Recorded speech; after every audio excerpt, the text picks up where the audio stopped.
ஒரு காலத்தில் ஒரு பசுமையான பழத்தோட்டத்தில் உயரமான ஆப்பிள் மரத்தின் மிக உயர்ந்த கிளையில் ஒரு பெரிய அழகான ஆப்பிள் தொங்கிக் கொண்டிருந்தது.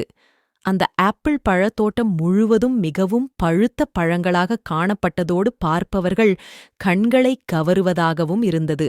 ஒரு நாள் விடாமுயற்சியுடைய ஒரு சிறிய எறும்பு அந்த ஆப்பிள் மரத்தின் வழியாக சென்றது. அது மரத்தின் உச்சியில் இருந்த ஆப்பிள் பழம் சூரிய ஒளியில் மின்னுவதைக் கண்டது. எறும்பு பசியுடன் இருந்ததால் சுவையான ஆப்பிள் பழத்தை கடிக்க வேண்டும் என விரும்பியது. இருப்பினும் தன் போல் சிறியவனுக்கு அம்மரத்தின் உச்சியில் ஏறுவது கடினமானது என்பதை அறிந்திருந்தது. மனம் தளராமல் எறும்பு மரத்தின் மேல் ஏறத் தொடங்கியது. படிப்படியாக மரத்தின் மேலே ஏறிச் செல்லும்போது வழியில் பல தடைகளை சந்தித்தது.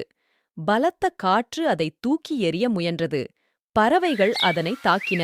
மரத்தின் கரடு முரடான பட்டைகள் ஏறுவதை கடினமாக்கியது.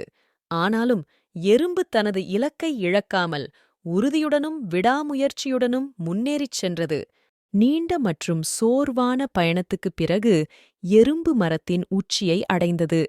அது சோர்வாக இருந்தாலும் ஆப்பிள் பழத்தைக் கண்டு மிக மகிழ்வடைந்தது.